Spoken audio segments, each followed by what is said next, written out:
C'est l'heure du sonneur. Et donc, vous l'avez certainement suivi, il y avait des discussions en Arabie Saoudite, à Jeddah, c'est sur la mer Rouge, mardi, hier, entre l'Ukraine, la partie ukrainienne et la partie américaine. Et l'Ukraine a finalement annoncé soutenir la proposition américaine d'un cessez-le-feu, un cessez-le-feu de 30 jours dans cette guerre avec la Russie. Je propose d'écouter Volodymyr Zelensky. Американська сторона розуміє наші аргументи. La partie américaine comprend nos arguments, accepte nos propositions et je tiens à remercier le président Trump pour le caractère constructif de la conversation de nos équipes. Et aujourd'hui, dans la conversation, il y a eu une proposition du côté américain de faire immédiatement le premier pas et d'essayer d'établir un cessez-le-feu complet pendant 30 jours. І на 30 днів спробувати встановити повне припинення вогню. L'Ukraine accepte cette proposition. Voilà, l'Ukraine accepte cette proposition. En échange, donc, les États-Unis, eux, vont lever immédiatement la suspension de l'aide militaire à l'Ukraine, c'est-à-dire qu'ils vont redonner cette aide militaire.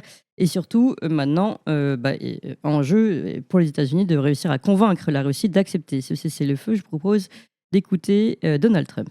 L'Ukraine maintenant. Le cessez-le-feu. Le cessez-le-feu. Ils sont mis d'accord il y a quelques instants. Et maintenant, on espère que le président Poutine va également être d'accord. Et on va pouvoir poursuivre. Et on va mettre un terme à cette guerre. Avec 2-3 000 soldats qui, chaque semaine, parfois 4 ou 5 000 meurent. Et ce ne sont pas des soldats américains. Vous savez, ils sont ukrainiens et russes. Mais les gens se font tuer. Et même dans les villes. Les bombes explosent dans les villes et nous voulons en finir avec cette guerre. C'est la différence entre la dernière visite que vous avez vue dans le bureau ovale.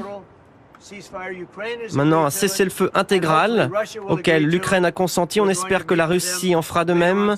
On va discuter avec eux dans les prochains jours et on espère parvenir à un accord. Si la Russie se met d'accord sur un cessez-le-feu, ce sera formidable. Mais sinon, les morts vont continuer. Est-ce que Zelensky reviendra à la Maison-Blanche? Oui, bien sûr. Alors, ce qu'il n'est pas dit également dans cet extrait, c'est que les deux pays sont tombés d'accord pour conclure aussi, dès que possible, un accord sur les minerais ukrainiens. Et voilà, selon la déclaration finale qui a été publiée 8 heures après leur discussion. Un petit tweet d'Emmanuel Macron qui est après ces avancées. Il dit « Je me félicite des avancées permises par les discussions entre les États-Unis d'Amérique et l'Ukraine qui se sont tenues ce jour à Jeddah, en particulier sur l'idée d'un possible cessez-le-feu pour 30 jours. La balle est aujourd'hui clairement dans le camp de la Russie. » Bon, un tweet de commentateur en fait. En tout cas, je suis très heureuse pour en parler de recevoir Frédéric Egouy. Bonjour Frédéric Egouy. Bonjour Clémence. Et journaliste indépendant, et vous suivez, comme je dis toujours, très très bien toute l'actualité internationale. Alors comment vous réagissez à cette dernière avancée ? Écoutez, déjà, on peut dire qu'évidemment c'est positif. Tous les pas qui peuvent aller vers la paix sont évidemment positifs. Maintenant, il faut garder un peu de distance vis-à-vis de tout ça. Il faut voir, dans quelles conditions ce cessez-le-feu a été mis en place. Il y a eu, le jour même de cet accord-là, une attaque massive de drones de l'Ukraine sur le territoire russe, notamment vers Moscou. Il y a une centaine de drones qui ont été abattus au-dessus de Moscou. Il y a 3 morts civils. Des drones qui en plus étaient avec des shrapnels, c'est-à-dire qui étaient vraiment pour faire le maximum de dégâts. Donc on voit bien qu'il y a eu là une tentative de mettre la pression là-dessus, si vous voulez. Il y a aussi la situation à Koursk qui est donc le territoire russe qui est occupé par les Ukrainiens, qui est l'élément central finalement, le seul élément qu'a l'Ukraine en matière de négociation, et qui aujourd'hui, les Russes ont mené une opération militaire d'envergure à Koursk en passant via un gazoduc. Ils sont passés derrière les lignes ennemies et ils sont en train de faire une avancée considérable à Koursk. Donc ça, c'est des éléments à prendre en considération pour comprendre pourquoi l'Ukraine finalement a changé de pied aussi rapidement. Et il y a évidemment, vous l'avez dit aussi, le fait que les États-Unis, qui avaient après la discussion houleuse entre Donald Trump et Volodymyr Zelensky fin février, Les États-Unis avaient arrêté leur aide militaire, leur aide notamment satellitaire aux Ukrainiens, qui ne peuvent pas mener leur guerre dans ces conditions-là. Donc forcément, ils étaient contraints d'avancer. Donc ça, c'est le premier point. Maintenant, il faut bien voir que côté russe, la proposition qui est faite, c'est celle qui a été rejetée à maintes reprises, en fait. C'est-à-dire qu'ils ont toujours dit qu'un cessez-le-feu temporaire, c'était absolument inacceptable pour eux, parce que en fait, ils ont la jurisprudence, si j'ose dire, des accords de Minsk, ou qu'on le veuille ou non, côté occidental, les Russes considèrent que les accords de Minsk n'ont pas été respectés par les Oui. Européens. On se souvient des propos de François Hollande, Et oui, d'Angela qu'il a Merkel admis, là-dessus. tout à fait. Exactement.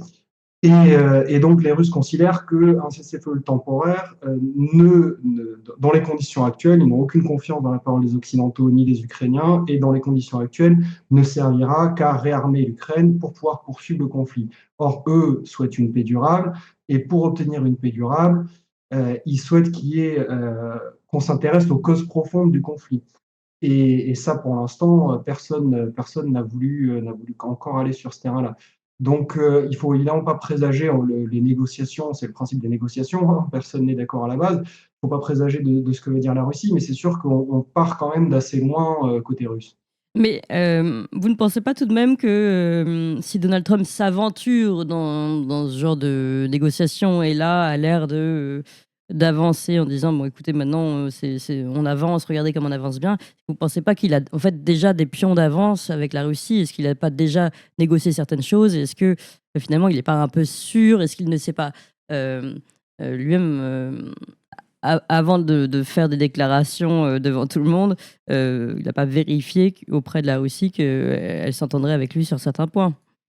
Si, c'est tout à fait possible. Alors maintenant, voilà, c'est sûr on reste quand même un peu, pour l'instant un peu dans le noir, parce que les Russes, Dmitri Peskov l'a redit hier. De toute façon, on ne peut pas prendre des informations qui ne sont pas des canaux officiels. Il y a Bloomberg qui a sorti justement quelques informations en ce sens, en disant voilà, les Russes seraient prêts à accepter effectivement potentiellement un cessez-le-feu temporaire si certaines conditions sont réunies. Est-ce que c'est le cas? Est-ce que c'est pas le cas? Pour l'instant, on n'en sait rien. Il faut attendre de voir ce que vont dire les Russes. Euh, pour l'instant, en tout cas, moi, ce que j'en vois, on peut voir la réaction, notamment des Européens et d'Emmanuel Macron. Vous l'avez cité. Ursula von der Leyen a également fait un tweet qui va exactement dans le même sens. Finalement, les Européens, eux, ils trouvent parfaitement leur compte. Les Ukrainiens, eux, n'avaient pas le choix, comme je l'ai dit tout à l'heure. Les Européens, ils trouvent leur compte. Pourquoi? Parce que ce qu'essaient de faire Emmanuel Macron et Ursula von der Leyen, c'est de faire passer leurs 800 milliards d'endettement massif de Oui. l'Europe pour le complexe militaro-industriel. Et pour ça, ils ont besoin de la menace russe, en fait. Et si on arrive à une paix durable et à construire véritablement l'architecture sécuritaire européenne, c'est-à-dire prendre en considération ce que souhaite la Russie, accepter que effectivement le fait que la menace russe soit un mythe qui est justement mis en avant par les élites européennes dans ce Instrumentalisé, sens-là, oui. tout à fait instrumentalisé, ce sera beaucoup plus difficile pour eux de vendre ça. Donc, il faut rester assez prudent. C'est une avancée. Voilà, c'est toujours bien, mais il faut rester très prudent sur ce qui va advenir. La première réaction, il y a eu une première réaction, alors qui ne présage pas évidemment de la réaction du Kremlin ou de Vladimir Poutine, mais il y a une réaction d'un député de la Douma russe, Viktor Soboliev, qui a dit exactement ce que je viens de vous dire tout à l'heure, ce qui est un peu un sentiment partagé au sein de la classe politique russe, qui est de dire que, effectivement, voilà, dans ces conditions-là, c'est inacceptable parce que ce que cherche à faire l'Ukraine, c'est gagner du temps pour pouvoir se réarmer, pour pouvoir continuer un conflit. Donc, on est encore loin du but, mais voilà, écoutez, c'est une avancée positive. Donald Trump et Vladimir Poutine doivent s'entretenir, je pense, en fin de semaine, vendredi. Là, on en saura beaucoup plus. Oui, c'est ça, évidemment. Est-ce que vous avez des informations? Est-ce que l'un va se déplacer chez l'autre? Comment ça va se passer? Vous ne savez pas? Je suppose que ce sera par téléphone, enfin, c'est ce que j'avais cru comprendre, mais on verra ça. Et bon, ça va être voilà, ça va être à suivre d'ici la fin de semaine. Bien sûr, et on va le suivre et avec vous, si vous voulez bien, Frédéric Aiguille, comme toujours. Alors, j'ai d'autres questions. J'en profite pour revenir sur un tweet que vous avez publié, vous, hier, Frédéric Egui, concernant Xenia Federova, l'ancienne patronne de RT, qui vous avez travaillé vous-même à RT, il faut le préciser, et qui a sorti son livre. Je rappelle à tous nos auditeurs d'ailleurs que nous l'avons interviewé pour ce livre qui s'appelle Banni. Alors évidemment, beaucoup de journaux comme Le Monde ou d'autres comment dire, fact-checkers, comme on les appelle, ou on en a déjà parlé un peu hier, donc maintenant j'ai du mal à les appeler fact-checkers, mais ou des sites voilà, comme Conspiracy Watch, et se sont évidemment précipités pour l'épingler et dire qu'elle n'était pas légitime à parler de liberté d'expression et à défendre la liberté d'expression venant du pays duquel elle venait. Et vous avez réagi, est-ce que vous pouvez nous dire votre réaction? Bah, écoutez, moi j'ai une réaction, enfin, voilà, j'ai travaillé 8 ans à RT, donc ça me fait quand même doucement rigoler quand je vois, l'état aujourd'hui, pour moi, la difficulté que j'ai aujourd'hui à faire mon travail, hors de RT, quand j'étais chez RT France, en fait, et il y a beaucoup d'intervenants, d'autres intervenants, je pense à Didier Maisto, il y en a beaucoup d'autres, Alexis Coulan, Nicolas Vidal. Nicolas Vidal, Jacques Sapir, qui l'a dit aussi, et cetera, Sylvain Ferreira. Personne ne nous disait rien, en fait. C'est-à-dire que chacun était libre de pouvoir écrire ce qu'il voulait. Évidemment, ceux qui ont du mal à comprendre aujourd'hui, nos chers journalistes mainstream, c'est qu'il puisse y avoir, ils n'arrivent pas à concevoir qu'on puisse avoir en fait une vision du monde qui est différente de la leur. Ouais.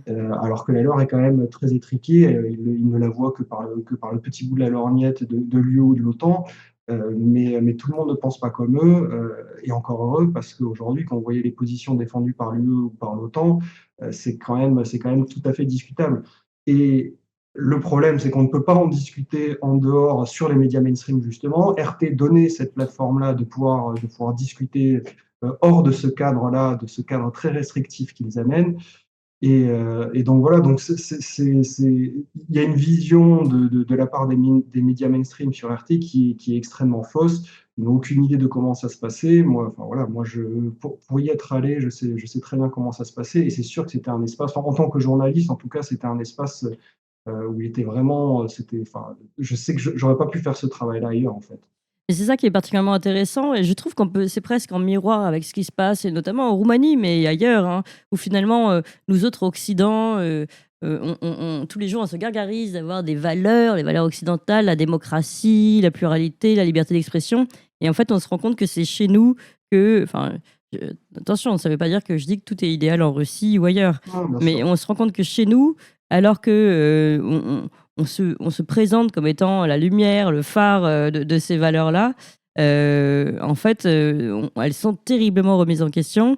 Quand on ne va pas dans le bon sens, c'est interdit, c'est limité, c'est décrédibilisé par des étiquettes telles que complotiste. Ça va en Roumanie jusqu'à... alors là, évidemment, il faut interroger la procédure, mais tout de même, on a appris encore hier que la Cour constitutionnelle rejetait le recours du candidat Călin Georgescu, alors qu'il était premier au premier tour. C'est vrai qu'on peut vraiment se demander si nos démocraties occidentales, portant toutes les valeurs qu'elles revendiquent, méritent encore ces termes-là, méritent encore ces définitions-là. Alors, si vous me posez la question à moi, je vais vous dire, c'est évident qu'elle ne le mérite plus. Et effectivement, vous mentionnez la Roumanie. J'ai lu un édito hier sur France Info qui très clairement est en train de dire, voilà, ok, très bien, on a vu ce qui s'est passé en Roumanie, attention à 2017, à 2027, pardon, et les ingérences russes. Oui, c'est ça. Et donc, ils sont en train de dire concrètement ce qu'ils sont en train de faire, parce que dans ce papier même, donc des journalistes que vous payez avec vos impôts par ailleurs, il était donc explicité que, ben voilà, on a très bien vu ce qui s'est passé en Roumanie, mais en Roumanie, encore une fois, je le rappelle et il faut le souligner à chaque fois qu'on en parle, il n'y a aucune preuve de quoi que ce soit. C'est-à-dire que même aujourd'hui, le camp occidental reconnaît qu'il n'y a eu que des allégations que eux-mêmes ont émis d'ingérence russe et qu'il n'y a pas de preuve, en fait. Donc Ouais. aujourd'hui, on arrive au bout de leur logique. Et le problème, c'est que, là, si on parle de cette question-là, la Roumanie, effectivement, devrait être en une de tous les journaux et tout le monde devrait s'en inquiéter. Tous les vrais démocrates devraient s'en inquiéter. Aujourd'hui, C'est pas le cas. vous connaissez, et puis vous connaissez comment fonctionne l'information.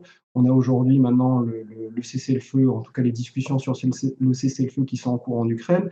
Et donc tout ça va passer à l'as, en fait. Et on Non, va mais plus pouvoir en c'était discuter. évoqué, mais le problème, c'est que tout le monde doit avoir la même dépêche AFP.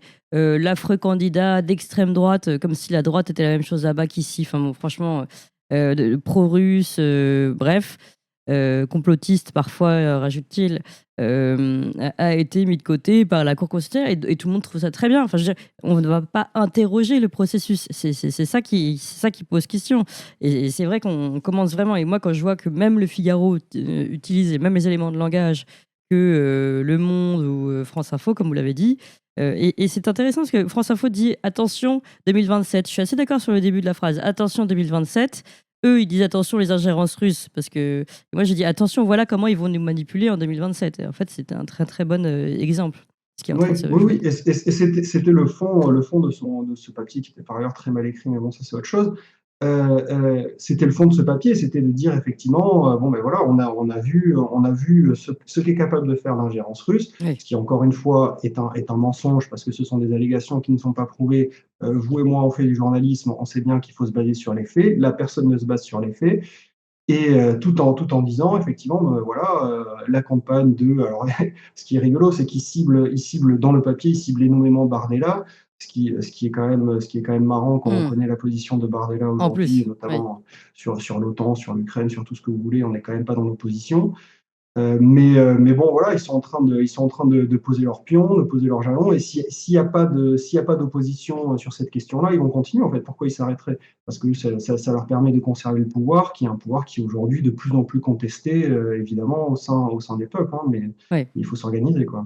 Merci beaucoup Frédéric Egouy pour tous ces éclairages. Et évidemment, on va suivre l'avancée de ce cessez-le-feu qu'on espère tous pour les hommes qui sont sur le terrain. N'oublions pas, évidemment. Et puis, espérons que ce soit équitable pour tout le monde. Merci beaucoup Frédéric Egouy, journaliste indépendant et spécialiste des questions internationales. On continue dans quelques instants. Vous avez aimé cette émission? Vous voulez que l'on continue d'exister et de creuser ces sujets? Sachez que nous n'avons ni subvention, ni milliardaires, ni oligarques derrière nous, que nous ne dépendons que de vous. Donc faites un don à toxin-media.fr, toxin-media.fr, et encore mieux, faites un don régulier pour que nous continuions d'exister. Merci.